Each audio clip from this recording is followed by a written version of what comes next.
But he was like, how do you balance like all the details and the task management, the last minute stuff that comes up with like being present in the event? And I said, for me, what shifts things for me, it's always the people. It's always getting a chance to shake someone's hand, to give somebody a hug, to get a chance to connect with somebody, and just sort of spend that time with them. And oftentimes we're also busy chasing our dreams and goals, and we're also busy with our head down and working hard that sometimes we get too far apart, and we don't get a chance to spend enough time together. And so for me, it's just getting a chance to see you guys again and spend time with you guys. And we'll have some more of us in here this afternoon, and then more will be coming in throughout the day and the evening. And then we'll have a bunch more here tomorrow. And for me, it's the time with all of you guys on the team and the bigger team as a whole that just sort of energizes me and keeps me present in the moment. I hope you do that too. I've got some housekeeping. One is this is the Wi-Fi code. This is our Wi-Fi code. It'll be good all through Sunday. So if you're like me and you got jacked for $12.99 last night in the room just to get access to some Wi-Fi, here's your solution to not paying $12.99 4 more times. And I'm excited about Harris for doing that for us. I've also got them bringing in coffee. Please drink responsibly. But I thought to keep from the up and down, people making Starbucks runs, I thought we'd just provide some coffee this morning. Hopefully that's helpful. I think they got decaf too for those of you that prefer it. Now let's just try to minimize the up and down today. I know when we're drinking sometimes, but we're going to have our lunch break. Let's just see if we can minimize things. I will have to step out once or twice. I know there's just a couple things that have already popped up in the email. Well, since I got here, since I walked in the room, there was other things earlier this morning. Before I get started, Sam and I spent some time together just sort of reviewing this week and reviewing today and tomorrow and Saturday and Sunday and so forth. And he thought it was important for me just to give a brief update. And all of you guys know I had a heart attack and bypass surgery 3 years ago, which was success. Everybody's always like, how's your health? How's your health? My health's fantastic. My heart is in tremendous shape. That's all good. But I've had like a fatigue issue, a chronic fatigue issue for about a year. And it's not an excuse. We all have seasons. As I look out at each one of you, I know different individuals in the room. The seasons are either just getting through or in the midst of or whatever the case might be.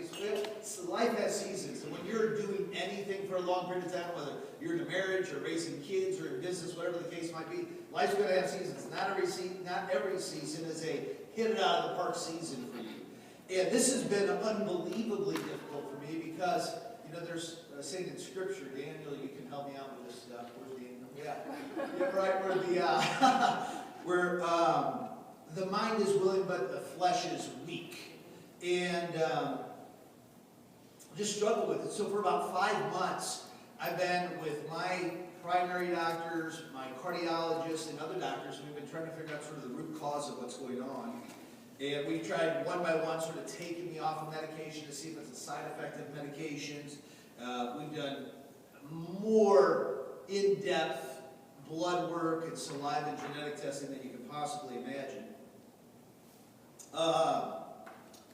And I think, I'm cautiously optimistic. I met with an endocrinologist a week ago Friday that I did a bunch of lab. I did like 9 vials of blood and then some more genetic testing about a month ago, and he had the results in, and he 100% believes that he's got the answer for me.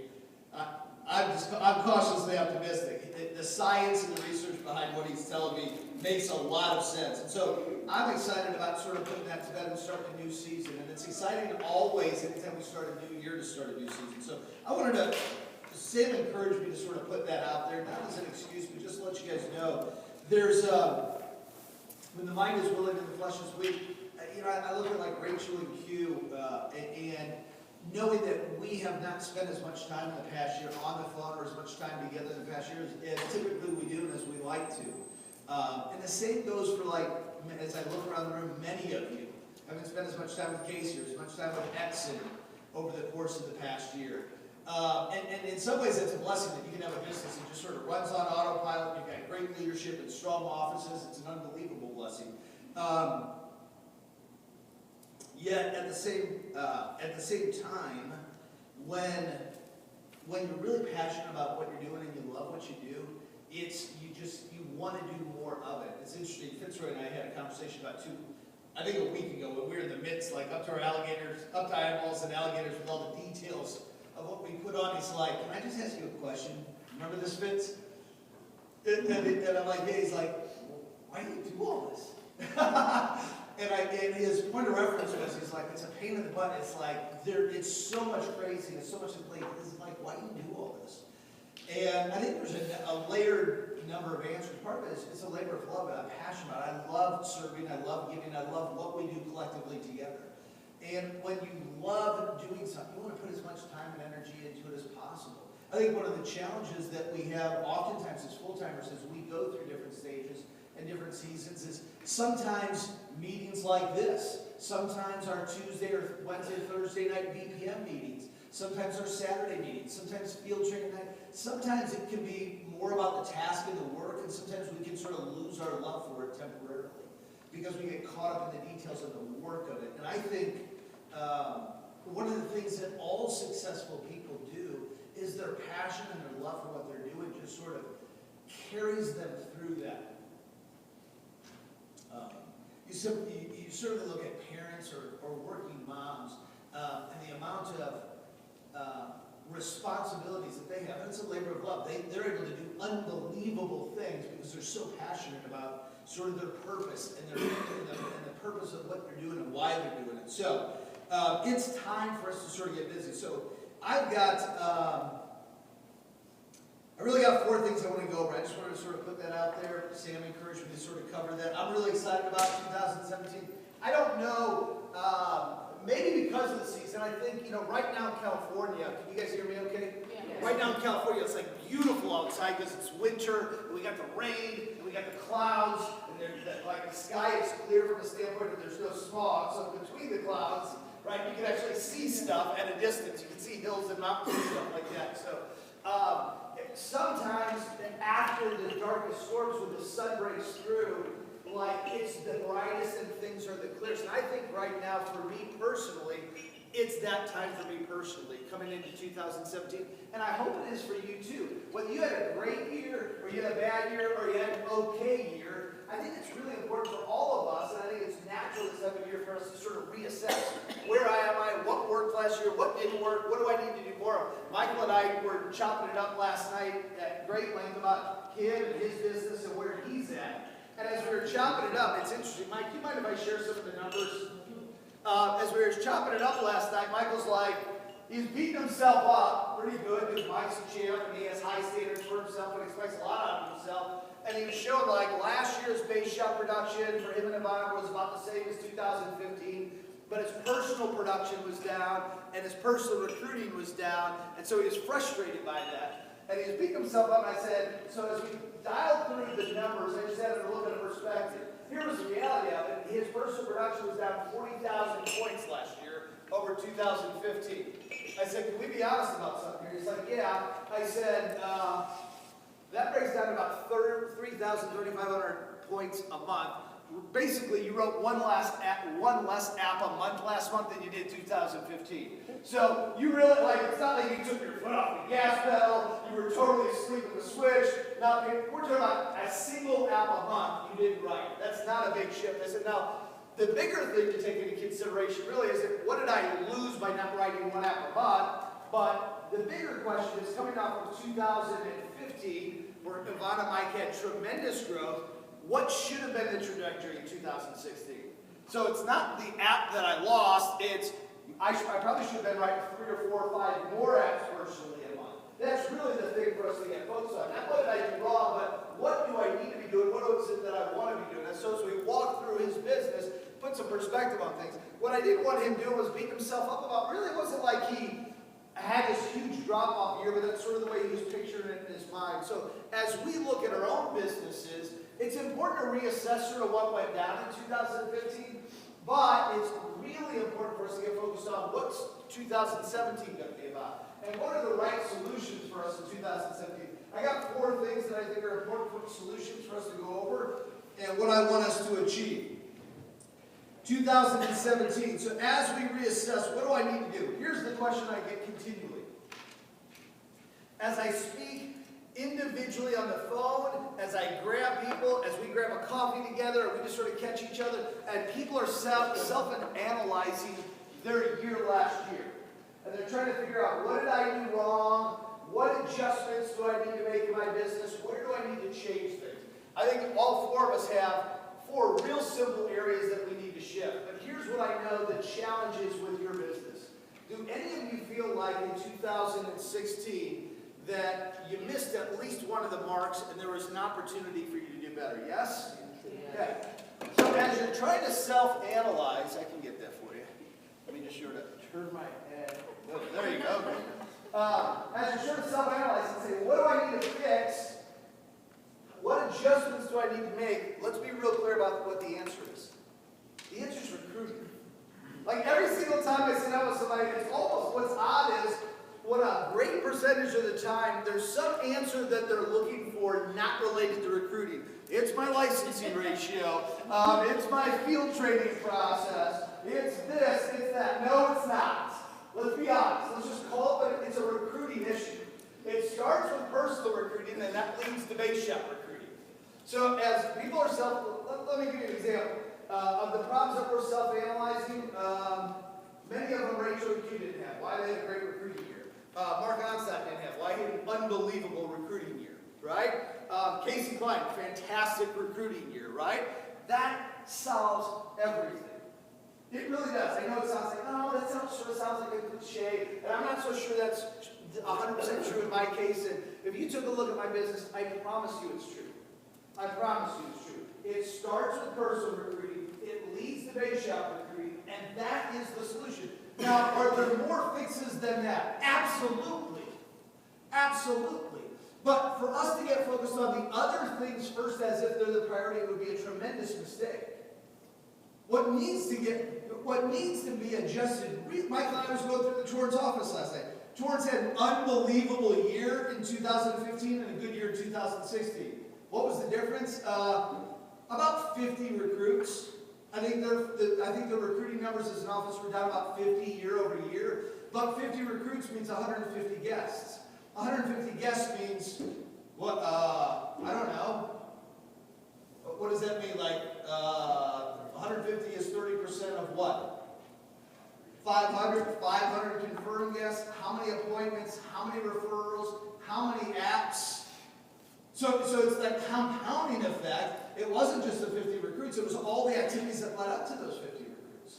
And how that plays out in the energy, how it plays out in the environment, how it plays out in promotions, how it plays out in new validated field traders, how it plays out in new licensed agents, how it plays out in SMB promotion. So, direct recruiting leads to base shop recruiting. You know what base shop recruiting leads to? An increase in personal points and base shop points. You know what an increase in points leads to? More licensed agents and greater attendance at your meetings. Greater attendance at your meetings and more licensed agents leads to more validated field trainers, and more validated field trainers lead to more leaders in your business. If your goal is, man, I've never promoted an SMD and I'm dying to promote one, or I just need to get like some real leaders in my base shop, people I can count on, people I can trust no matter what, to fast start, to interview, to field train, you aren't going to have those people if you don't first have validated field trainers. You're not going to have validated field trainers if you don't first have licensed agents. And you're not going to have licensed agents if we don't get up on really our recruiting numbers. So I'm excited about the speakers that we have today that are going to help us with that. Some of them right now are more qualified than me just based on what they're doing right now. So here's sort of the four things that I think are critical for me, and I think they're critical for us, sort of my vision for 2017. I think, what are the four things that we need to focus on? If there was a word for this year, here would be my word for the year. Growth. My word for the year would be growth. And growth really in four areas. First and foremost, if we're going to increase our recruiting numbers, if we're going to increase, is it warm in here or is it just me? Yeah. It is warm. It's fine. Victoria, could you just ask me to dive and get it Great. down? What? It's great. It's great. Okay. Perfect. I think people say it's warm, so you can ask them to adjust it down. So comfortable.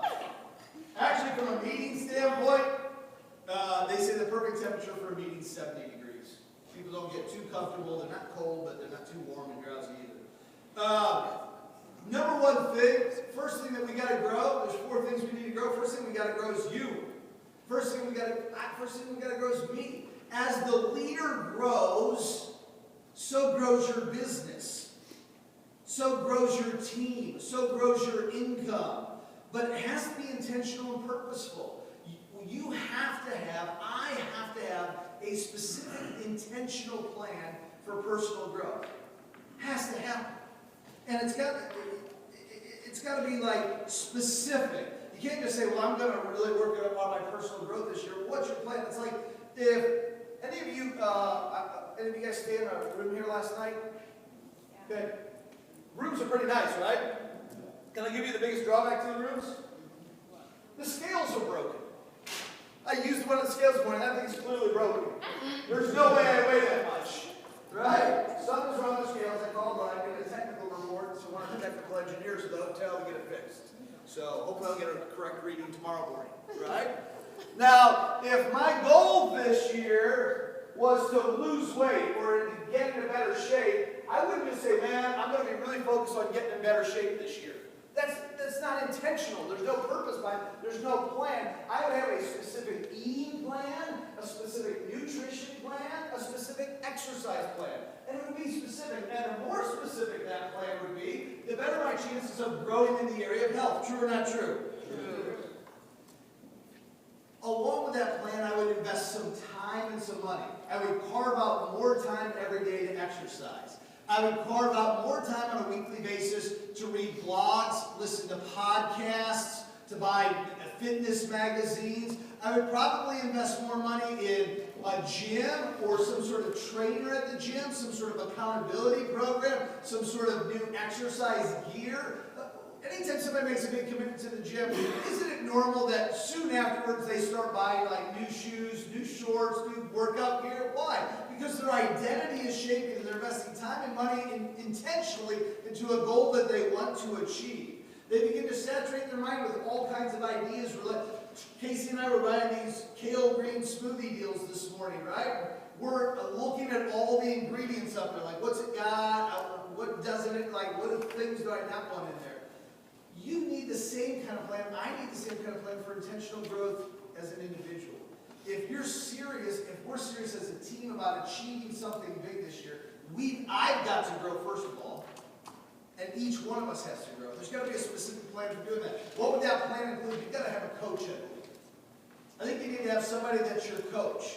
By the way, I think that's different than your mentor. I don't think mentor and coach necessarily mean the same thing. I think a coach is somebody who's going to give you the strategy. It's somebody that's going to help hold you accountable. And then there's going to be that kind of a relationship with. But a mentor oftentimes is a different kind of association. It's a different kind of relationship. A mentor is there to guide you, to give you the wisdom, to help you see things in yourself that you may not be able to see, to help sort of walk you down the path of what this journey might look like. It's a little bit different role. You also need, though, in addition to a mentor, you need a coach. Somebody who's going to hold you accountable. Somebody that's going to make sure you're doing the micromanagement of what it is that you're trying to achieve. I think you need some sort of accountability. Mark is going to give a terrific talk this afternoon that I'm so looking forward to. Here's what I know. There's probably not going to be any new ideas in it for me, maybe not for you either. But it's not a matter of getting new ideas out of it. It's a matter of looking at it from a fresh perspective, as Michael was saying earlier, really receiving it in a different way. Because when we were going through Mark's recruiting numbers, I'll share this today. You'll hear about this more on Saturday night, the recognition gala. But I started talking to him about his numbers. I said, hey, bro, do you have any more pending recruits for the month of December? It was like January 2nd, I think. He's like, I don't think so. He's like, he goes, I'm sure we approved them all on time. Why? I go, dude, because you finished with a 9 in December. He's like, oh, okay. He goes, yeah, I guess, he goes, I was gone 2 weeks or whatever. I go, bro, I don't know if you realize this or not, but you've had double-digit recruiting 19 straight months. 19 straight months you've had double-digit recruiting. I don't know if I ever did that. I didn't go farther enough back in my history. If I did, it would have been 10 years ago. I know Nikki and Torts, they didn't have a 19-month run of double-digit recruiting back in 2014 or 15. 19 straight months. I said, what shifted for you? So we started to ask very specific questions about what shifted for him. Because before that, his numbers looked a lot like a lot of ours in this room. He had a 4 one month, and a 7, and a 5, and a 9. And then all of a sudden, he hit like 10, and then 12, and then 11, and then 16. And I think last year he did over, I think he did over 15 recruits like 6 times last year, out of 12 months. He did over 20, I think 3 times. So he went on this terrific roll. But a big part of that was simple daily accountability. See, we all want it to be some sort of magic pill, right? Part of it was having a disciplined plan and an accountability to that plan. Let me ask you this. When you recruit somebody new, how many of you can, I want you to think real quickly of one of the last recruits that you had. Of the last 3 or 4 recruits, I want you to just pick one out of your mind. When you recruit them, aren't you expecting them to grow? Like, you also want them to stop thinking like an employee, start thinking like an entrepreneur, like a business owner, right? I know this is the way you look at these things. This is the way you should start looking at them now. You want them to shift their perspectives. You want them to shift their beliefs. And you want them to start personally growing. Is that true or not true? True. How can we be expecting that of them if they're not going through tremendous personal growth? Oh, well, I already grew the way that I'm asking them to like 10 years ago. But what we need to be is like a good parent. We need to be an example, a model for what personal growth looks like. If we're not constantly growing, but we're constantly challenging and asking them to, we're incongruent. And the best way that we can understand what they're going through, the best way we can lead them through that is by us going through a tremendous period of personal growth ourselves. I know I've been, and I know you have too, been through periods of your life of tremendous personal growth in different areas. What I'm asking us today to do is to come together today, this month, this quarter, this year, and for us to embark on one of those seasons right now collectively together. Because for some of us, it's been too long since we went through a massive personal growth. You know how I know? Because when we go through massive personal growth, guess where it shows up? Everywhere. People get skinnier, they get in better shape, they get more energetic, more vibrant, more positive. Their cash flow goes up. They all of a sudden they start attracting studs and studettes as opposed to duds and dudettes. Better people start showing up to the meetings. They start visiting with better clients. They start writing bigger apps. Why? They feel better about themselves. And they're just magnetic. They've got this great energy about themselves. That goes beyond positive thinking. You've got to be constantly pushing the boundaries and get yourself into this environment of growth. And here's what you know. You know why most of us aren't in that season right now? Because anytime we're going through growth, there's a lot of discomfort. It's a time of new thinking and trying new things and pushing boundaries and making lots of mistakes. And most of us fear mistakes and failure, so we play it safe and we're just positive by comparison. As we're challenging our new associates to develop new skills and a new perspective and new beliefs, I want us first to model that kind of behavior. I want the people in our office that have been around the longest to go, oh, I don't know what's gotten into this dude. Boy, she is just like on fire lately. Like, what's up with her? And Dabo Swinney, he just won the national championship as the head coach of Clemson. And he was being interviewed. And he said something. As soon as he said it, I said, I got to write that down. That's one of the most powerful things I've ever heard. He said, let the light that shines in you be brighter than the light that shines on you. And I think in the context of this week, in the gala, and the recognition, and in the context of all of these associates and training associates and seniors, all these people are going to be flooding in, and they're going to go, oh, there's the Shopos. Oh, there's the Adams. Oh, that's Bergmanstadt. Right? And there's this hero-making machine. There's so many people that it's easy for us to discount that look up to you, that respect you, not me, you, that admire you, that want to be where you're at. And I know for many of you, you're like, no, they don't, man, I'm not where I want to be yet. Yeah, they want to be where you're at because where you're at is closer to where they want to get to. Maybe you're not living the dream yet, but you're so much closer than them. They want to be where you're at, and they look up to you, they admire you, they respect you, and you're their hero or heroine. Is that the right word? I don't think so. It sounds right. some sort of way, right? Let the light that's inside of you, that shines inside of you as you're greeting these people, as you're acknowledging them, as you're spending time with them, let that shine far brighter than you than the trophy, the plaque, the acknowledgments, the education. Let the light that shines inside of you and your desire to help others and serve and be a better leader, be a better youth, let that shine brighter than your need for a title or a plaque or a competition or a contest or a trophy. Let that light inside of you shine brighter, okay? Remember this, the pace of the leader determines the pace of the pack. So at the rate that you're growing, you can't expect your best people around you to be growing faster than you. You can't expect your new people to be growing faster than you're growing. So what does it mean to invest? Let me be clear about what it means to invest. If you're serious about personal growth, if you're serious about taking your game to the next level, you're going to have to invest time and money. Where? Coaching. Coaching is a great place to invest money. Seminars are a great place to invest money. There's a gazillion CD programs, podcast things that you can do to listen to. But you've got to put yourself in environments and with people that are capable of coaching you. And you've got to be willing to invest time and money. Can I give you part of the other thing? So Eli is going to be with us Friday night. He's going to unveil a coaching program for us, like an 8 or 10 week coaching program. And he doesn't want to charge anything for it. And he's got these incredible gifts and ideas and tools to share. And I said, we have to charge something. I said, I don't care if what we charge is them donating money to their favorite charity. Or them writing a check and say, if I follow through, I get my check back. If I don't follow through, this check goes to the WFG Foundation or some charity. The reason is where we invest time, where we invest money, where we've got skin in the game, we're going to receive that information completely differently. We're going to value that information completely differently. We're going to take in that information with an expectation, I better get my money's worth out of this. Right? I remember Lori Fenelon when I recruited her. She was a young kid who was broke as a joke. And she kept telling me, hey, before I put this $100 in, I want to make sure I can get my money's worth.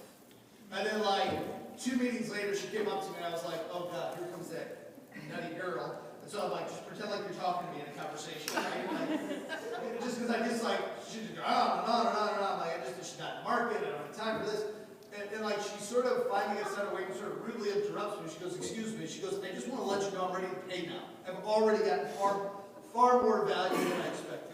It was like 2 meetings in, she's like in her early 20s. It's so important for you to invest money into coaching, money into seminars, because your experience is dramatically different than you getting a bunch of free stuff off of YouTube. Does that make sense? Say aye. Aye. I hope you hear me on that. We expect our new people to invest money, don't we? Oh, sign the AMA. Oh, get licensed. Oh, don't worry about getting paid. It's called an exchange principle. Oh, pay a plug-in fee. Oh, get an office. Oh, get a desk. But then all of a sudden we're like, I've already paid my part. No. The investment continues as you want to continue to grow. So, number one, we got to grow ourselves. Number two, we got to recruit. It's draft time. Your leadership capacity is fully utilized by the size of your team. I was talking to Michael last night in the room. I said, hey, dog. I said, your capacity, your top end, what you're capable of is unbelievable. I said, it's never going to be manifested or realized with you short up with 17 guys to a meeting, to a well pool. If we're never going to know, we'll always know what Michael's capable of, but we'll never experience it. We'll never see it. Nobody will ever benefit from it when you're rolling up with 17 guys. Now, I'm not knocking him for having 17 guys here. What I'm just saying is, his ceiling is much higher than that. It's like Sean Villalobos is on his way out here right now. And Sean sent me one of these texts. He's like, oh my God, I'm crawling. I'm like, oh, I'm so sorry. What should we get? Right? And so he gives me the ETA. He goes, well, when the roads open up a little bit, I think I'll be able to make up some time. I'm driving this today. And he sends me a picture, and I'm not a car guy, but it looks like a red Ferrari to me. So here's the deal. That Ferrari's got a high ceiling, unbelievable capacity. Not stuck in LA traffic, it doesn't.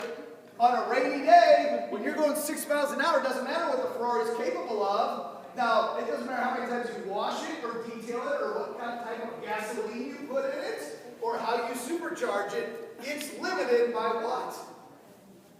It's limited by what's going on around it, right? Your leadership is limited by the size of your team.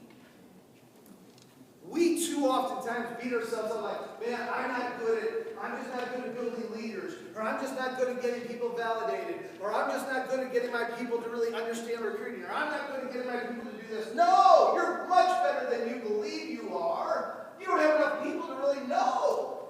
You're trying to take, no disrespect, I hope you guys understand the context I'm coming from, but you're trying to take a carnival pony and turn it into a racehorse. Okay? And then you're blaming your abilities as a horse trainer. It's not your abilities. You got a carnival pony, dude. Right? Yeah, but you're like, but this is, no, I'm pretty sure this is a thoroughbred because it's the best one I got. Well, I mean, if you've got a small stable of mules and donkeys and carnival ponies, maybe the carnival pony looks like the stud. Right? But it's not you. It's you got too small of a stable, dog. You need to get a bigger barn. You need to get a bigger pasture. You need to get a better farm. That's what you need. And so it's time for us to recruit and really begin to build the size of our teams. You know, I was done praying this morning. I was just in a quiet space, just sort of meditating and listening. And I figured out how to get light in the room. It's like we were in my room last night, but it felt a little awkward because it was so dim and so dark in there. And then the bellman comes in and he kept saying, well, where do you guys want this stuff? We're like, no, it's not us guys. He's got a room down the hall with his wife. My wife's coming in, it's where I want stuff. He's like, well, over here in the closet. I'm like, dude, let's not talk about closets. He's married. He's got a room down there, right? Like, nothing wrong with that, but it was just awkward. It was so dim. So this morning I opened up all the drapes. And it's just, I've got this unbelievable view of these hills all around me.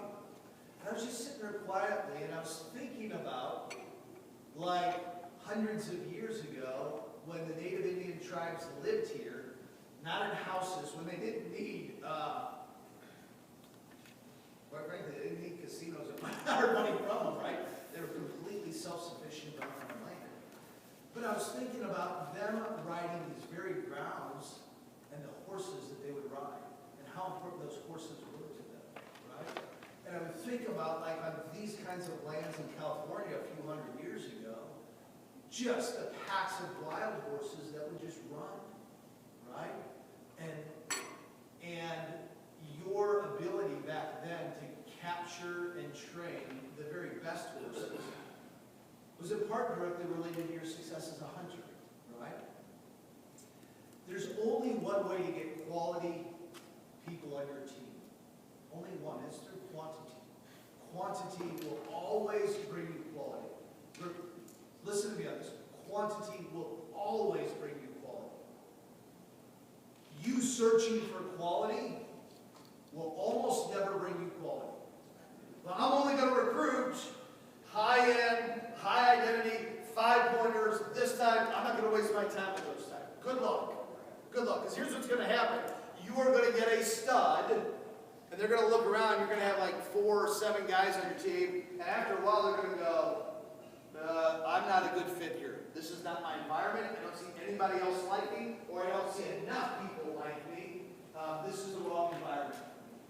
The only way you're going to find quality is through massive quantity. You've got to be committed to quantity. Now, am I saying that we shouldn't pay attention to quality at all? Of course not. Of course not. But don't be so rigid in your attempts to identify high quality. Don't be so frustrated that they don't get it. Well, you know what? This guy would be really good, but he just doesn't get it, or she just doesn't get it. I'm not going to waste. Well, of course they don't get it. You know when they get it? After they've been baptized, after they're in our program, after they've got a code, and they've been fast started, they've been in the field, and they've seen other people connect with what we do and buy into the mission. Then they get it. The hard work is getting them to that spot. Because you can't convince them with words before they've come to a meeting, or just because they've only been to one meeting. That doesn't mean they're not the right fit for us. It means they don't have enough information yet. We haven't influenced them yet. Does that make sense? So you've got to fight harder for the best ones, because the low-hanging fruit, the easy ones oftentimes aren't the most committed ones. They don't stay the longest. But you've got to get after quantity to find quality. So, number 2 is recruiting. Number 3 is we got to grow our licensing numbers. We've got we got 2 great licensing initiatives right now. We've got a great product provider closures college tomorrow. But our licensing initiative, our drive to get people licensed, what we're doing can't end like when the Wealth Bowl ends. Can't end in January, can't end in quarter. It's got to be a new part of our business model. We've got to place a higher premium and a higher focus on getting people licensed, getting them securities licensed, getting them 65 licensed. It's just got to become part of what we do. And not at the expense of field training, not at the expense of recruiting, not in place of recruiting. I don't care how many. You look at Tom Matthews, who we were hoping to have as a guest speaker this week. We aren't, but he's committed to come to another meeting of ours. But you look at the success of his team and all their Series 65s and all their assets under management. Understand this. Tom Matthews was one of the greatest recruiters the company has ever seen. Tom Matthews has a huge hierarchy. So converting this huge hierarchy of good recruiters to a 65 assets under management was beneficial to Tom. But he didn't grow this thing by marketing 65. He grew it through recruiting. So we've got to grow our licensing numbers. We've got to become better at it without becoming distracted by it. Number 4, Michael, I know I'm probably a little late, so I'll wrap it up. We've got to grow our love for our crusade. We've got to become much more mission-centric. We've got to get better at identifying life insurance opportunities. We've got to get better at selling life insurance. We've got to get better at making sure that every one of our friends and family members and anybody we come into contact with socially is insured. I'm sick and tired of hearing stories of somebody knowing somebody who passed away unexpectedly and not knowing whether they're covered or not. I'm tired of those messages in grouping. Well, God, I hope they were covered. Well, let's stop hoping and let's do something about it. Let's be bold and let's be courageous and let's be convicted and let's be congruent about the need for every single individual and every single couple to sit down and have their life insurance needs properly assessed by a professional. Let's do that. But let's be focused on that mission. You know, I shared a story not long ago. I'm 51 now, so as you get older, you got to go through more awkward stuff. Let's just say that. So I went in to see a guy about a colonoscopy. How many of you know what that is? Okay, not personally. I'm just saying, like, you know, right. This dude loves colonoscopies. This guy loves colonoscopies as much as any human being I've ever met loves anything. He's just so excited. He's like, you've never had one? You're how old? He goes, how do you know you're going to have colon cancer right now? Because, you know, there's no way of knowing without actually, this dude is like he's convicted, he's going to drill you, but he's super positive and he believes so much that every single human being over the age of 50 is like, you're crazy not to. And his enthusiasm is freaking contagious about colonoscopies. Now, I think on the hierarchy of life, right above colonoscopies is life insurance things, right? But at least we're a rung higher. If this man can be this excited and this passionate and this I guarantee you, every friend, every family member, every cocktail party he goes to, he's not bashful about what he does. He's not being apologetic about it. He's not going, oh, I'm sure you're okay. You're pretty healthy. You eat right. He's closing them because he believes in the importance of it. And I think sometimes we're a little too apologetic, a little too polite, a little too, as long as you got some, without us sitting down and doing a proper assessment. There's only one way that you'll know for sure if somebody's proper. That's when you sit down with them, not because they say so. The doctor doesn't know that I don't have colon cancer just by me going, man, I eat right, I exercise, I know I don't have it. That's not evidence enough for him, nor should it be evidence enough for you that somebody's properly covered. So, we've got to get much more congruent and much better at growing our love for the mission and our crusade. So, this will be the year 2017. I want you to mark my words. This will be the year that we knock out ABC. We're going to get it done. That's something that's my responsibility. I'll do the blocking and tackling on that one. But what I'm challenging each and every one of you to do is let's be completely congruent in who we are and how we deliver on a daily basis in each one of our businesses and collectively together as a team. Let's be congruent in our personal growth. Let's be congruent in our recruiting growth. How do we be congruent in our recruiting growth? By us leading from the front, us doing it personally, us leading with guests, us leading with one-on-ones, us leading with personal recruiters. Let's lead it with licensing growth. Let's make sure every single one of us, by the end of the first quarter, is licensed 6, 63, and 65. Let's just get those done. Let's not let that be a distraction to our businesses and keep us from personally growing or keep us from recruiting. Let's get it done while we're continuing to work on ourselves, while we're continuing to field train, while we're building a great team. Just like we're expecting the new associate to get life license while we're field training them, while they're going to meetings. We're not giving them a free pass. Well, if we're not giving them a free pass, why do we expect a free pass? The leader's got to do more, stand for more, and be held to a higher standard, not a lower standard than the new associate. And let's really grow our love and passion for the crusade of the mission of becoming. Let's let that start with us. Michael has an unbelievable day planning, and I'm so looking forward to just being a great student of business. And I want to really encourage you guys. Today, tomorrow, Saturday, Sunday, as we go through this. We've all been through a lot of meetings like this. I want to really encourage you. Be looking for ideas. Be looking for new beliefs. Be looking for new ways for looking for things. Not just skills, not just strategies. But I want you, as these speakers, as these guests come in, I want you to really what is it that they believe that I don't believe? What do they do that I don't do? Don't challenge it. I want you to just consider it. No matter how radical the idea or belief is, before you shut it down and say, I just couldn't do that, I want you to just at least consider it. Because when we increase our skills, we can get positive growth in our businesses. When we increase the strategies, we can get even more positive growth. But when we shift our beliefs, we can get radical growth. That's the only way we're going to grow ourselves radically and grow our businesses radically, is by shifting our beliefs.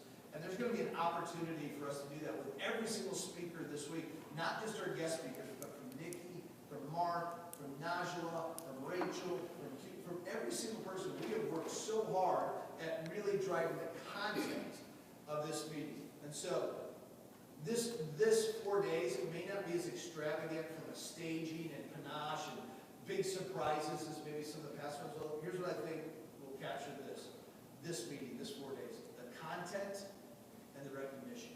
The content, I think, is going to be better than we've ever had before. We've had some pretty good content past years. And the recognition, I think we counted up 73 pieces of recognition we're giving out Saturday night, 73 more than we gave out last year. With smaller attendance, we're giving out 73 more pieces of recognition. So we're going crazy. I'm really recognizing everybody for their efforts. And we're going to take great pride in the year that we did have, and we're going to do something bigger in 2017. So I appreciate you guys. Thank you for your time. Thank you for your commitment. Thank you for your help in leading this thing. I sincerely appreciate each and every one of you, and I'm looking forward to the next 4 days. Take care.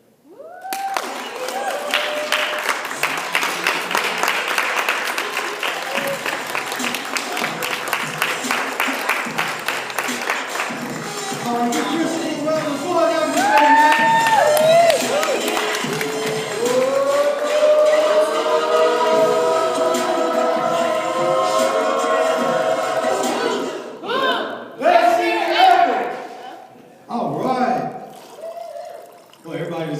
That was very nice. We have somebody working on the heat. Don't worry about it. That will get taken care of. My phone's over here blowing up. Q, I got you, man. Really quick, I wanted to do something. If you're an S&D, could you please stand up if you're an S&D? Well, actually, before you stand up, We wanted to do something, do the table exercise. Up there. We wanted to do something special this year. Because I think in a time where everybody gets a ribbon, some of you guys got kids and your kid just was part of the team and they said, oh my gosh, you did such a great job, here's a ribbon for you. And the whole team gets a ribbon whether you're first place or the last place, so nobody feels left out. We didn't want to do that. There's something about competing. There's something that brings out the best in people when they compete and when they get something that's set aside for them. And so, right now, I would like all of the S&Ds to stand up. If you're an S&D, I would like all of the S&Ds to stand up. Please. All the S&Ds. Carol, you're an S&D, weren't you? And I would like to give a round of applause for all of the qualifiers that are here with us today. Give them a big round of applause for competing and being here with the SCG. We didn't want to open it up. We didn't want to do like all the MDs come and hang out with the showboats because no, the showboats kicked your butt this year. So they deserve to be here while everybody else got to come in for the second half. So again, congratulations for being here with us. We wanted to make sure that you guys had something special and that you could take away from this and being here with the SCDs and be able to have lunch. So again, congratulations, you guys go ahead and have a seat.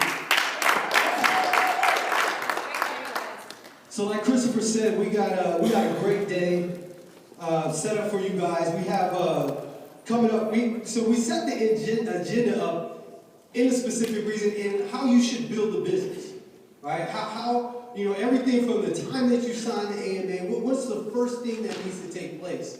And coming up first, we have my personal mentor in business and talking about selling the dream, because before you can go out there and recruit people, before you can talk to people about being in the business, you have to know what it is that you're coming into this business for. And then after that, we have one of the biggest base shop builders in our hierarchy, and Quentin and Rachel, who right behind Mark, double-digit recruiting. I believe that they were at the top. They were number 2 or number 3 in personal recruiting in 2016. So we got them talking about getting wide, and then we have Sean Villalobos, one of the biggest base shop builders the company has ever seen, talking about big base shop builders. So again, from selling a dream to getting wide to what it takes to build a big base shop, that's what we have set up for this morning. So make sure you have your notes ready. Make sure that you're ready to go. Make sure that nothing distracts you. We may have people coming in and out of here, and don't let them distract you. Be locked in on what you need to learn this year.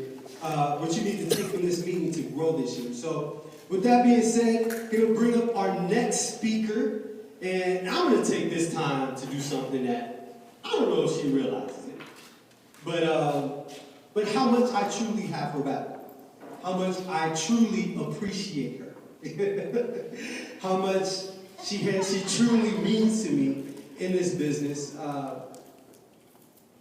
One thing about our type of business is you don't get to control who brings you into business, right?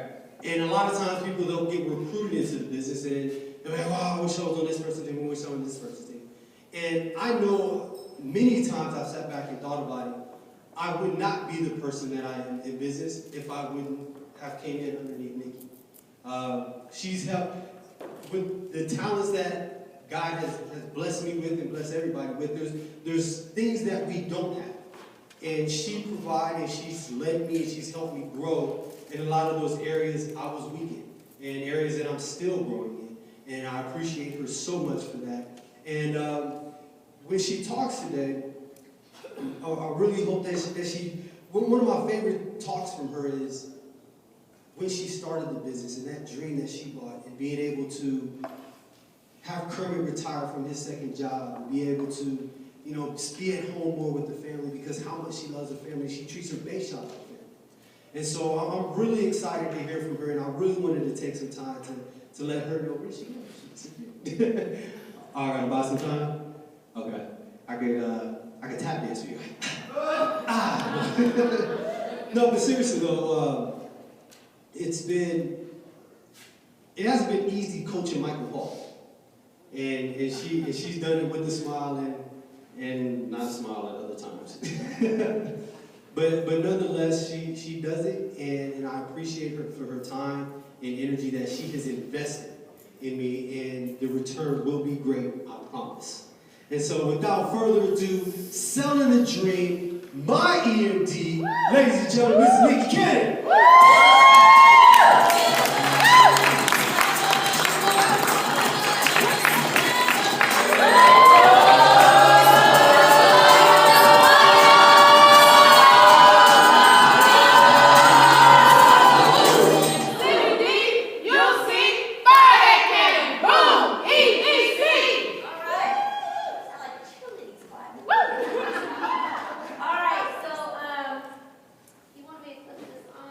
Place to flip it on, and it doesn't have a flip, so I'll just How are you guys doing? Great.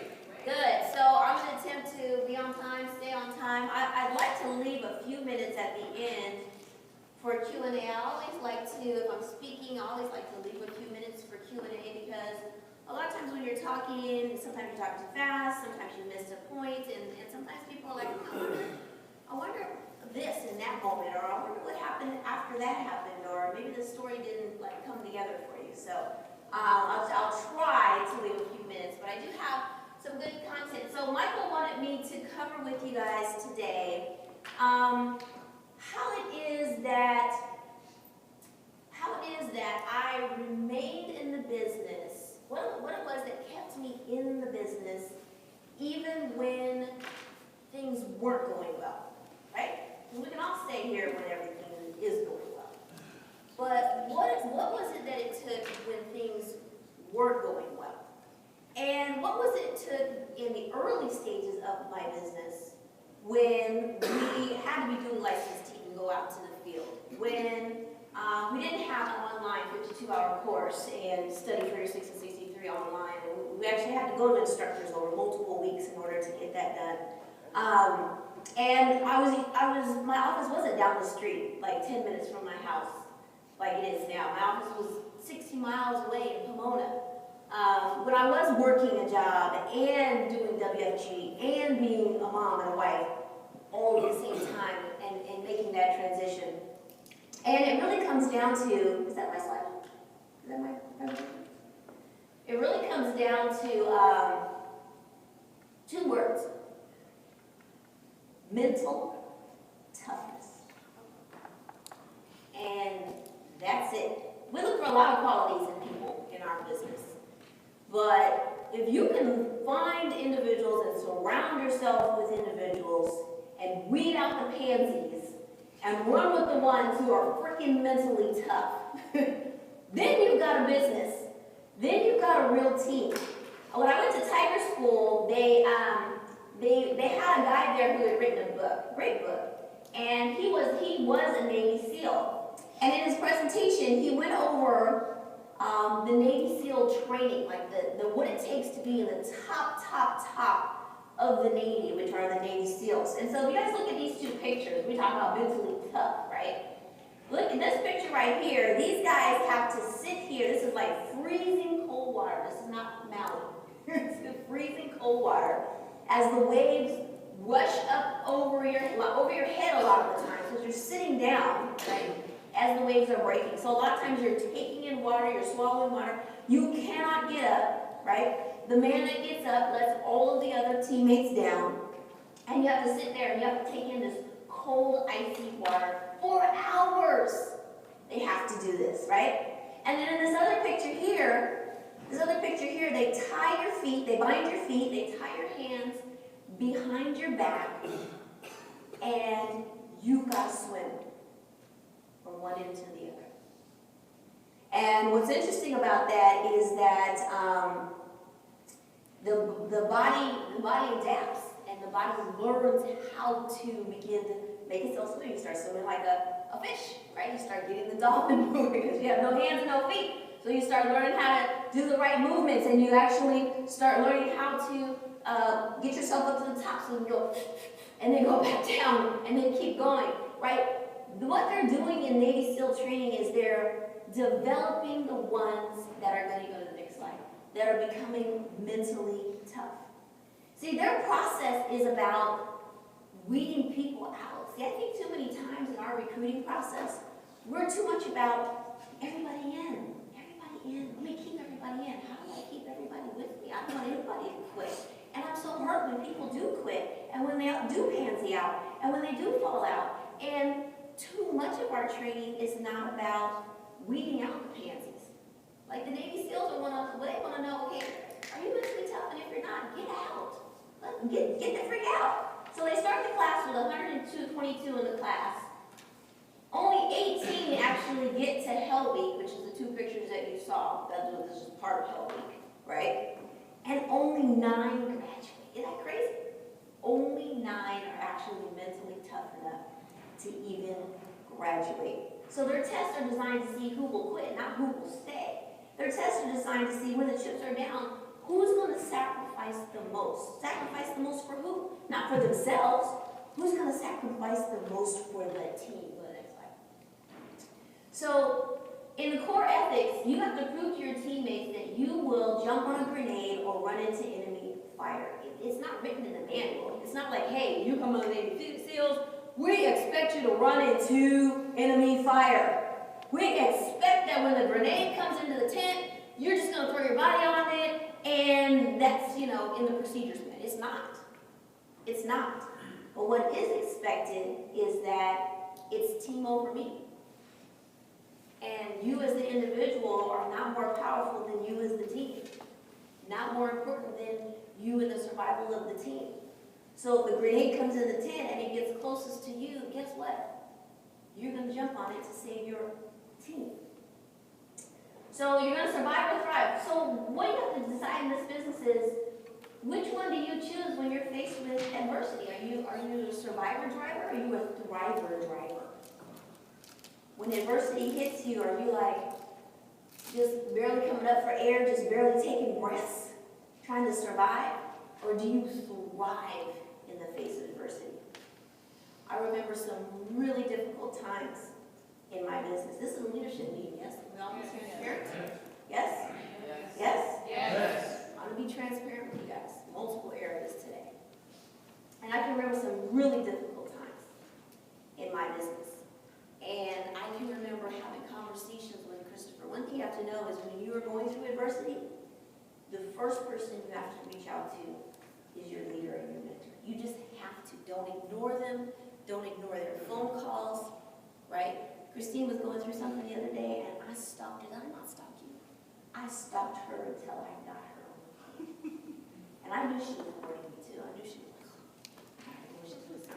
I already know where this happened. I already know she's going to have positive spin. I already know she's going to make me feel stupid. Right? Don't ignore your leadership. Because you know what? We've already been there. And you know when people on the team go through stuff, part of the reason that you go through stuff is so that when your people on your team go through stuff, you know it, you identify it, you can relate. It's part of the reason that God puts those things in your path. Like I was thinking to myself, the first time I took the Series 65, it was in 2008. I was pregnant. I was just about to give birth to Cassius, and I was like, I'm just going to knock this thing out, get that done, get that under my belt before I, pop out this baby. And, because, at that time, 2008, I was Superwoman. And I knew I was Superwoman. I was badass. But God has a way of helping you to humble yourself, right? Because I've never not passed a test. Never not passed it the first time. I studied like a week for my Series 26, passed it with no problem, right? 63, life, and nothing comes hard to me, right? So I didn't pass when I went to take it. And I was like, pregnant, hormones, tired, right? And so I chalked it up to that.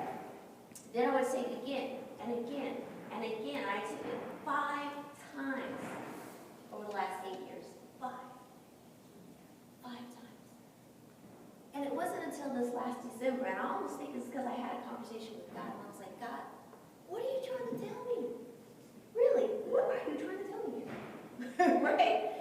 And the reality was, it was my Achilles heel in the business. It was people see you as this person who gets, everything comes easy, everything is simple, everything is perfect, everything is great in Nikki's world. Like Sam will tell you, it's how it looks, not how it is, but how it looks, right? And it was my Achilles heel to get through, so that when I have people come on my team that don't pass it the first time, the second time, the fourth time, the sixth time, whatever test it is, guess what? I can look them in the eye. I've done this like 5 times this last week. I look them in the eye and I'm like, that ain't nothing to me. 5 times to pass the Series 65. We're like, what? Right? Everybody has their Achilles heel. So in the face of adversity, you've got to reach out to your leadership. And I remember reaching out to Christopher in tough times, and I remember him having this conversation with me, and he said, Nikki, winter is almost over, and spring is on its way. And he remember for 2 years, for 2 years, I would play that voicemail message. Winter is almost over. Spring, because it's about seasons. It really is. And your adversities are only seasons. They really are. And when you're in them, you just can't feel it. You're like, oh my God, it's like winter is forever. And it's never going away. And it's just not so. And after 16 years, I can attest, right? There's an importance in having a team. You can look them in the eye and you can say, you're hurting. I'm hurting. You're hurting. I feel you're hurt. I know you're hurt. I understand you're hurt. I've been through what you're going through. You go next slide. So, are you mentally tough? One of the other greatest challenges, so you have the challenge of going through adversities, but you're also going to have the challenges of getting through your comfort zone, right? Because sometimes you get through adversity, you get a little comfortable, right? And then you just start to settle. You start to scale back. You stop doing the things that got you out of the adverse situation. So part of being mentally tough is driving through your comfort zone. Like, I don't want to go back there. So in order for me not to go back there, I better do the things that got me out of the adverse situation in the first place. I better keep doing those things. It's a constant reminder to yourself. We're sensitive. A lot of times when we're going through adversity, aren't you the most sensitive when things aren't going so well? Okay? When things are going well and people say something to you, you're like, whatever. But when things aren't going so well, oh my God, you feel like a hair is in place. Oh my God, there's everything hurts. Everything is sensitive, right? When you're in leadership and you're working with your team, you've got to pre-plan, you've got to prepare, you've got to practice, you've got to simulate, you've got to be ready for the unexpected. You know, Monty Cohn gave this great example at Tiger School. He said he was on a little prop plane going from like Utah to Vegas or something like that. And he's got a plane and he's got a pilot that he flies with. And he was on this plane and the plane lost one of its engines. It's a little bitty plane. I think it was just him and the pilot. It was just two of them on the plane. And the plane lost an engine and started sputtering. And so, of course, he's like holding on to his chair and he's like, he's scared to death. And he's like, the pilot, though, was absolutely calm. He couldn't even believe how calm this pilot was. Like, they were going down. Like, they're going down. And the pilot got control of the plane and landed the plane with one engine. He said he got off the plane and he looked at the guy and he said, how on earth were you so calm during all of that? He said, have you been through that before? And the guy said, no, I've never actually been through it before. He said, but I've practiced it in the simulator hundreds of times over and over again. He said, so when I saw it, I knew it because I practiced it and simulated it over and over and over again. And then another thing that I think plagued our team is you got to be a vision stretcher, not a problem solver. Huge. You got to be a vision stretcher. When people come to you with their adversity, you can't wallow in their adversity. Monty tells another story. He says, there's two men on a bridge, right? There's one man on a bridge who's getting ready to jump off the bridge. And this other guy comes running up to him. He's like, oh, no, don't jump, don't jump. Life is too great. Life is wonderful. Life is precious. Don't jump. And he's like, what's wrong? What could be so wrong that you want to jump off the bridge? And the guy starts sharing with him all of his problems and all of his adversity and all of the issues. And then the guy that was trying to save him was like, well, why don't we both jump? That's what happens when you're a problem solver, not a vision stretcher. When people come to you with their issues and their adversities and their problems and this and that, and you're like, oh, you're becoming their marriage counselor and their bank and their, yes, that's not your job. Your job is to stretch their vision. Winter is almost over. Spring is right around the corner. This is what's going to happen if we stay on the track, we keep to your why, your end result What is the goal? What are you working for? Right? That's how you stretch people's vision. You go next slide. So, leaders also don't hold minimum standards. You know, Joe DePaula said, look at this, you guys, 80% of our S&D promotions die after 12 months of the promotions. And you say die like, not die like we bury them in the ground, but die like their numbers go backwards. Right? They're not on the leaders' boards anymore. Their cash flow dials down to nothing. Like die like that die. The team goes from this to nothing. That kind of die. And he says there's a pervasive low or minimum standard going on in our promotion. Here's the reasons why this is happening. Low and minimum standards, no training, rushing through the positions in the base shop, cheating the system, having a culture in your office that constantly does the minimums, right? Like, whoo, you hit 75,001 points, bam, you're out to S&D, right? Doing the minimums. Lack of competition, right? There's not enough competition going on in the office. And what Mike talked about earlier, just participation trophies, right? Like you go and everybody gets a ribbon or a medal or a trophy just for showing up, just for being here. And what that does is that rewards people for a job that they didn't do, and it actually is worse for them because they actually feel worse because they know they didn't perform, and you still gave them a medal or a ribbon or promotion, or which is worse, right? You're like, oh, 10, 10, 30 for senior associate. Oh, you did. 8, 45. You had 38,000 points for MD. Oh, you came so close. How big to you? Right? So lowering standards, you go to the next slide.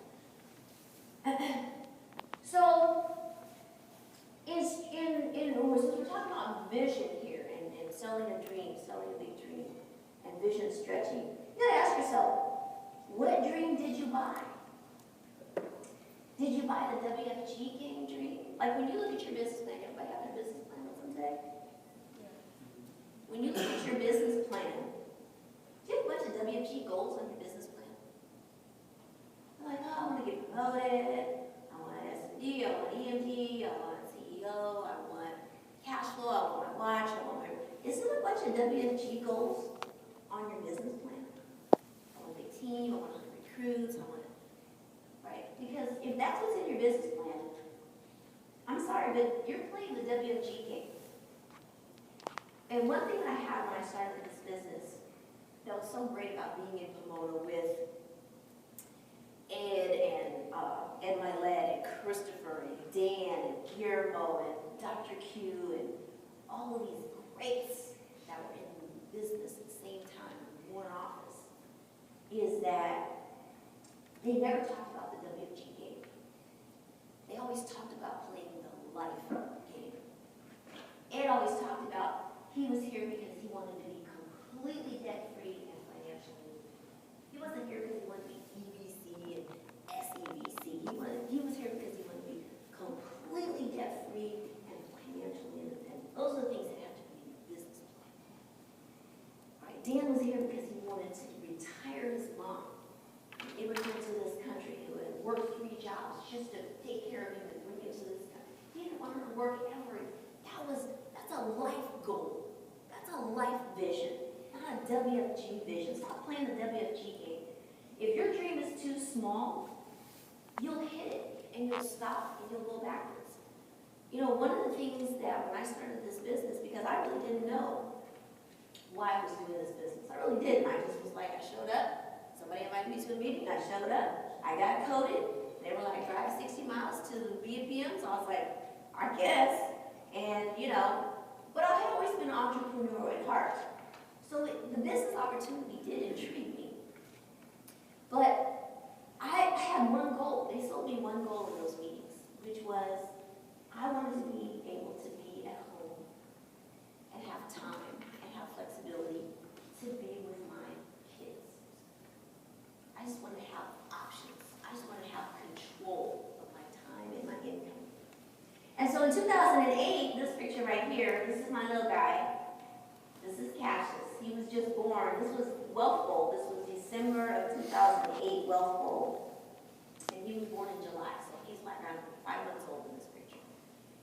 And, in 2008. And I went to this wealth ball. I was quitting. I was quitting at that moment. Partly because I had achieved my goal, right? Partly because I had achieved my goal. I was full-time in business. I had cashes. I was like, I don't even feel like going to the office and seeing a client. I just want to be at home with him, right? That was my dream, and my dream came true. And I went to that wealth ball with like 4 people on my team that year. Like 4 people on my team. Michael was there. Michael was about to quit. Some of you guys heard him tell the story about his motorcycle the other day. He got his motorcycle stolen. He had no money. He had no place to stay. He ended up staying in a room with Yvonne on her floor, and you guys all know what happened after that. And that is how that happened. Yes. No, let's stay with you, Patterson. You just. Anyway, that was that one. And so I was gonna quit because my dream was too small. If your dream's too small here, when you hit it, you'll just stop, and you won't go any further. And then you'll start to go backwards. And my team had gone all the way down to 4 people. We moved out of our office in Culver City. The market crashed. So my income went like this, my savings went like this, all at the same time. I was at home with a 5-month-old. It could not have been a more, we were over leveraged in property, we were losing property right and left. We could not have been in a more compromised position at that time. And what did I do? I reached out to my leadership. Right? I reached out to Christopher. I remember going in and having a meeting with Dan. I remember reaching out to Christopher. And I remember sitting down and getting a new goal, a new plan, a new vision. I remember understanding it's just a season. I remember understanding it's going to pass. That's when people tell my team, come to me and they're like, oh my God, I missed a bill, or I bounced a check, or I'm like, really? You're crying about that, really? Right? Imagine having to move out of your office, like literally in the middle of the night, because there was about to be a 3-day pay or quit notice on the door. Because the business was shrinking like this, and everybody that was in the business with me, in that office with me, was leaving. Right? Imagine looking for another office within 48 hours and trying to find another office to go to within 48 hours. All with a straight face, right? All with a calm, never breaking a sweat, all with a 5-month-old baby at home, with the income going like this, and the market going like this, and savings going like this, right? And you know what? One foot at a time, one step at a time. I was telling somebody the other day, they're like, I don't know how to, you know what? One step at a time. One step at a time. Next slide. So, your vision is an evolution. It may start small, but you have to think big. You have to think both short-term and long-term. So when Christine and I were having a conversation the other day, I was like, look, put together a short-term goal just for this next 3 months to get through your adversity. Just this next 3-month goal. Give yourself the opportunity to actually hit a goal and get through the adversity, right? So you got to start small, think small, short-term and long-term, because that way you'll begin to build your confidence, your identity, and your beliefs that will help you to think bigger. And understand you're new associates, just like I was in 2008 as an SMD with my ring at the Wealth Bowl with 4 people, was thinking about quitting.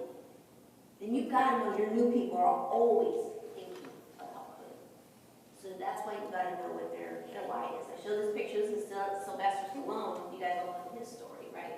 The Rocky movie and how he came to overcome adversity and slept on the streets and all kinds of things that he had to do to get that movie made, right? He's just mentally tough. Go to the next slide. So what is my vision now? Well, I understand now that I have to have a sense of delayed gratification, Christine. Right? We're under this pressure. I go to work, I make my phone calls, I have some guests, I get some team. Where's the money? Right? This is not fun. I want to party. I want to go out. I want to spend some money. I want to go on a trip. I want to get a place. I want to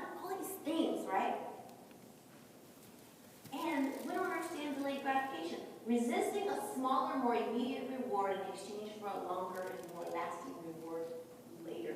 That, if I was to define WFG business opportunity in a sentence, that is our business opportunity. That's why when we have young people coming into our business, like you look at Shaq's son, new school, he just turned 21 years old, I gotta constantly remind that dude, look, when you're 30 years old, you're gonna be a friggin' millionaire. I said, it's gonna hurt now, you're gonna be broke now, you're gonna wear the same suit every day, right? And that dude, you know what, he shows up every day for green time. He's the first person at pregame because he's sold on, it hurts now, this is no good now, I'm broke now, I'm learning now, but in 30 minutes, at age 30, I'll be a millionaire. So what is our vision now? Your vision has to be larger than you. Your vision has to benefit the greater good. And your vision, because people ask me all the time, how do you create a vision? I don't understand, I don't know how. Your vision, everyone should see their role in the vision. So here's what our vision is. Christine, give me the first part of our vision. We need to create a grassroots crusade. Okay, so a grassroots crusade. What does that mean? From the ground level, but who's at the ground level? The people. Everybody can be a part of that vision, right? If my vision was, I want to be EVC, everybody would be like, huh? How's that benefit? How's that benefit me? How's it benefit the greater good? How's it, right? A grassroots crusade. What else?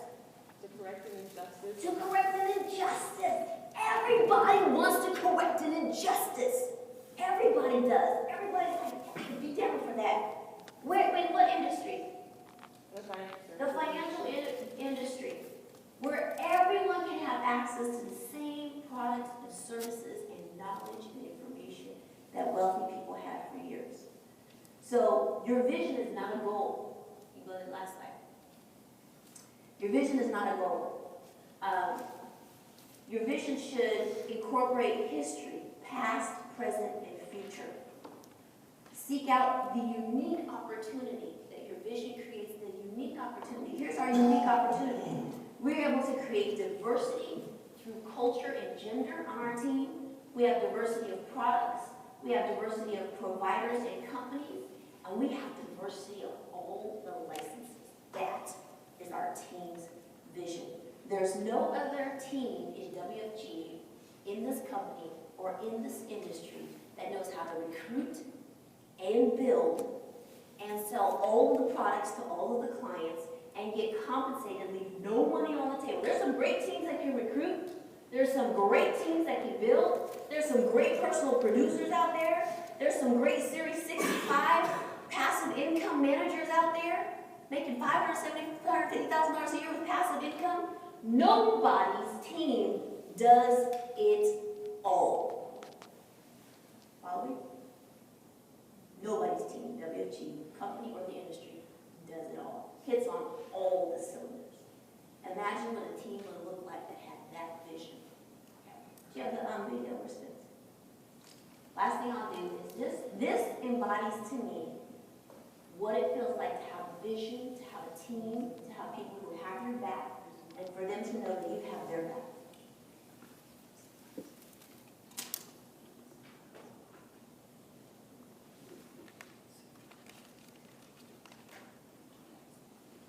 So this is a clip from Friday Night Lights, one of you guys seen that? Kind of an older movie, good movie though. And this is the coach on the last game talking to this team.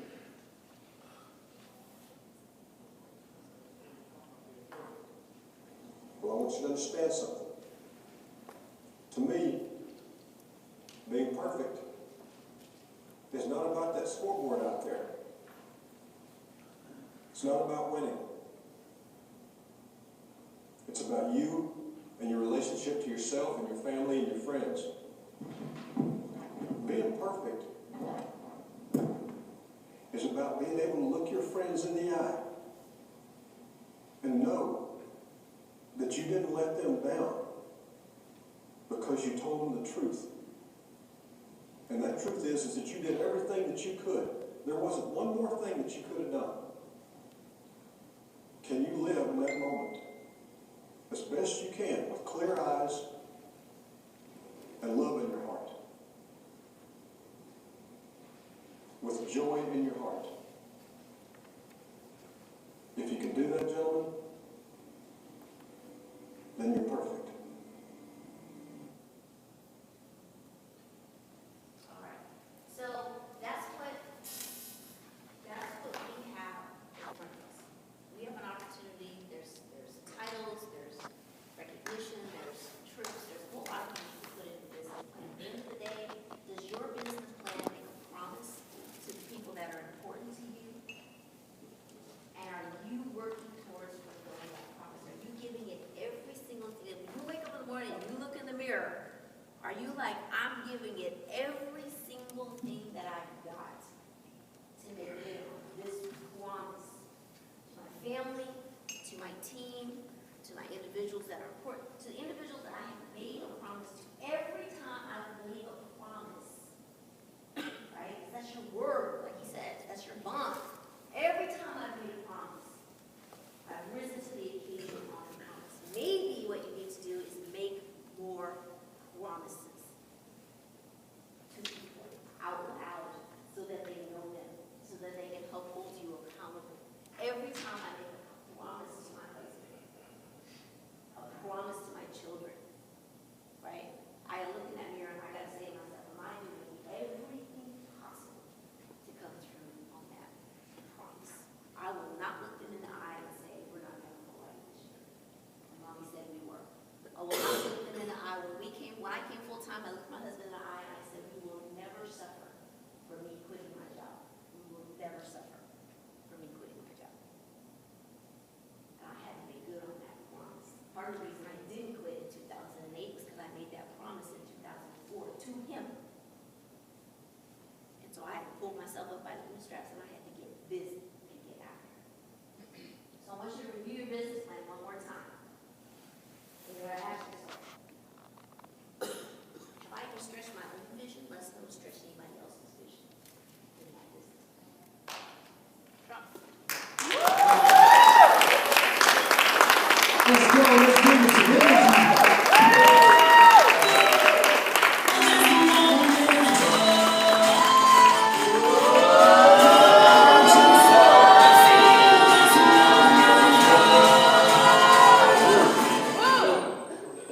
Yeah, that was like 3 people, really? Get the music back again. Well, we're gonna keep doing good until we get it right. Right, come on, everybody back up. Turn the music back up, here we go. Ready, here we go.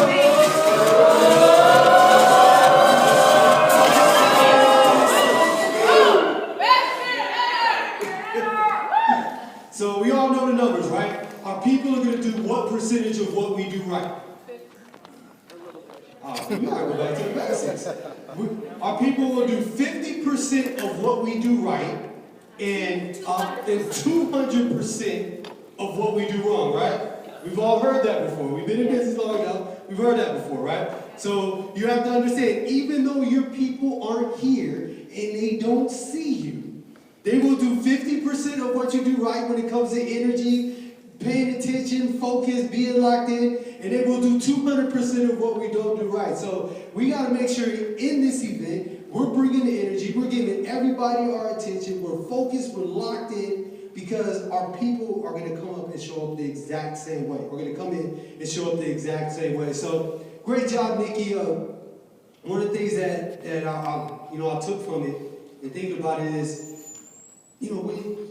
that is the first skill set you have to master.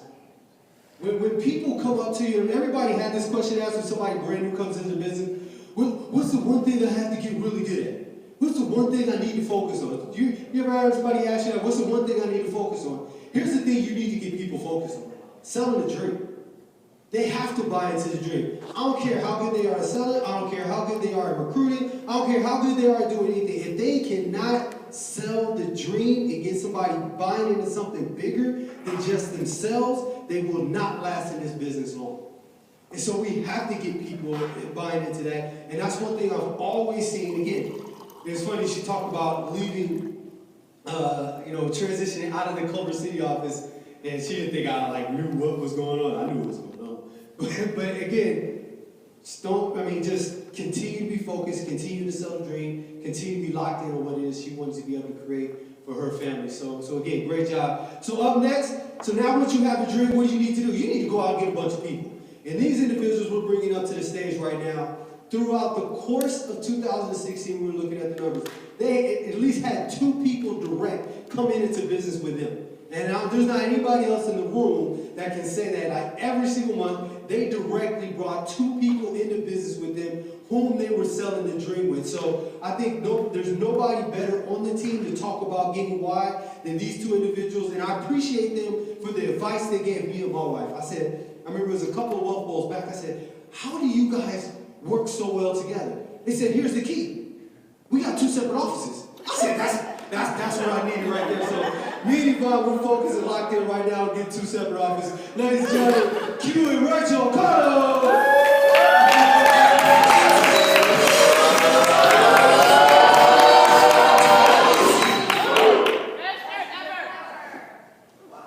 Hey guys, let me turn this thing on. Can you guys hear me okay? Yes. Can you hear me now? Better? I know the back doesn't hear very good back there. So what I want to talk about a little bit, our what started this whole thing this year, we went to Hawaii last year and we sat down with Dan. And Dan said one of the main things that we needed to do, of course he showed us his numbers, the main thing that he said needs to stay the main thing is that you need to recruit.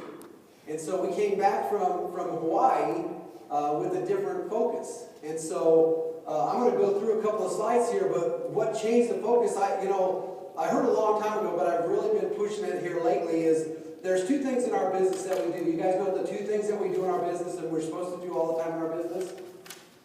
Be on appointments and setting appointments. That's our 2 things in business. That's all we should do, okay? You should set appointments and then go on appointments, okay? We're going to talk about some things that I changed in the sense of I started to read about the 80-20 rule, right? The 20-80, 80-20 rule. You guys all know the 80-20 rule. And so, Danielle, will you bring up my first slide here? So the first slide is, it says there, but before I go through that, I want to just kind of read some stuff. Most of us here are entrepreneurs, right? We all have the, I can do it myself, right? And so what we do is, like one of the greatest examples they show in here is, I can do it myself, so I can do my own presentation. But my presentation, I can do it myself, but it's going to take me 6 hours to do it. And Danielle will do it in 5 minutes, right? So there's a big difference in where are you spending your time in your business. And so as Dan started to talk to us about that, there was a lot of things missing. One of the things that we were missing was an assistant, right? And so we know how to fix things, right? I remember back in the day when we first started this business that, your computer would get a virus or something and then you'd start going through all the checks. Instead of going to the guy that takes 10 minutes, you pay him some money, and it takes 10 minutes and your computer's fixed and you go back to work. Instead, what do? 2 or 3 days later, you're still dealing with the virus or something. It's just, so there's some things that we need to change in order to get big in our business, right? And so I don't know if you guys know the numbers, but last year, 2015, me and Rachel directly recruited 11 people, okay? Last year, 30. Big difference. Because the big difference is we started to hone in on things that we needed to do, and one of the things is we need to be laser focused on recruiting, and Dan said that you never stop talking about recruiting with your team. Every time you meet with your team, it's about recruiting. Because what you focus on with your team is what you'll get on your team. I can't remember the numbers for our team. We did 127 recruits this year versus 90 something last year, 97 last year. So big difference in that because we are always talking about recruiting, right? Remember, we come into this business and as a leadership group, what are we the best at? In our whole group, we're the best at what? Going out there, talking to clients, picking up clients, selling the dream to people, and that kind of stuff. So why are we spending time working on our computers, cleaning the toilets, things like that, right? That doesn't make sense, right? Our job literally can pay us hundreds to thousands of dollars an hour, and we spend our time cleaning toilets, right? As you'll see here, some pictures, right? Most of the businesses that we know, as Nikki was talking about, we see a lot of businesses also that are killed by doing that kind of stuff, right? Instead of focusing on the main thing being setting appointments, being on appointments, recruiting, those are the things that we need to be doing, right? Because we're calling people to recruit them. I'm not calling people to sell them something. I'm calling to recruit people through that whole process we get through our business, and that's how our business runs, right? And so I'll talk a little bit about 20% of the things that I do every single day. So if I worked an 8-hour day, 20% of what I do produces everything in my business. So for example, if I just spend time prospecting and making phone calls for 2 hours, that's going to produce a 6-figure income in our business for me and Rachel. 2 hours a day. Do you guys spend 2 hours a day recruiting and building, or are you busy doing Excel spreadsheets and running errands and things like that, right? So I don't go home until I get my points done, and we'll talk a little bit about points, and Mark will really go through that, right? Remember that getting busy and staying busy and looking busy doesn't make us rich. And I'm telling you, it's those 2 hours. I mean, I broke it down, and I tell Rachel all the time that most of the time I can get more done in a 2-hour period than most people on our team. Because I will laser focus on the main thing, keeping the main thing, which is I'm going to get my calls done before I go home, or I'm going to do it in a 2-hour period, and my day is free from there because I've done that. So if you look at the 20-80 rule, 80-20 rule, if I did 30% phone calls, what if I did 40% making phone calls all day and just set appointments and did that all day, what would my business look like, right? One day we have a point system that Mark will go through. One day I was supposed to do 40 points. Rachel said, why don't you see how many points you can do? And so I did 70 points that day and set 9 appointments that day. Just because I want, you want to see what you can do. So are you really focused on that stuff, or are you busy doing busy work? So think about that. So I'm going to go through these 5 things here, right? The 5 things that we got to do is, one of the things that we really need to do, the main thing we need to do is we need to get over ourselves.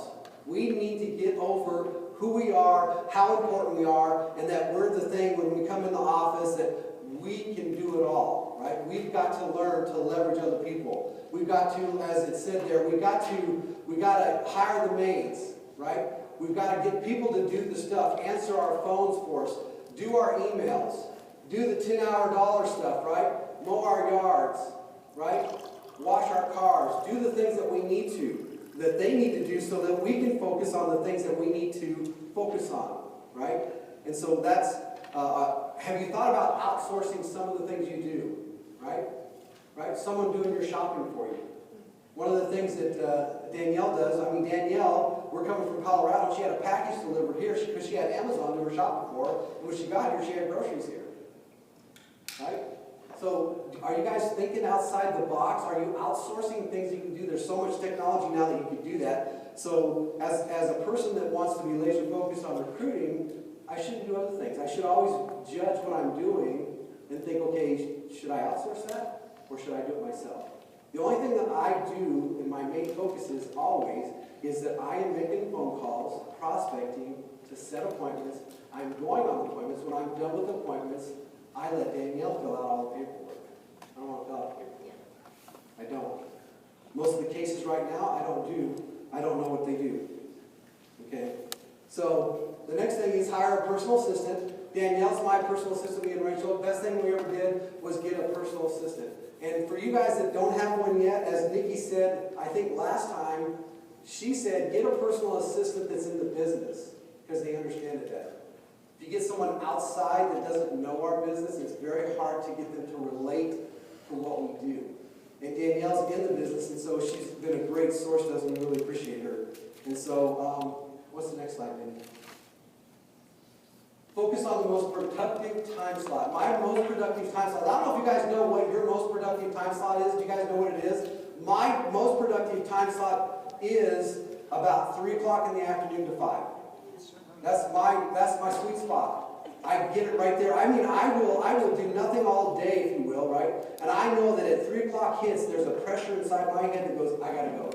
This is my time. And from 3 to 5, I do most of my, 20% of what I do most of my phone calls at that time. Do you know your time slot?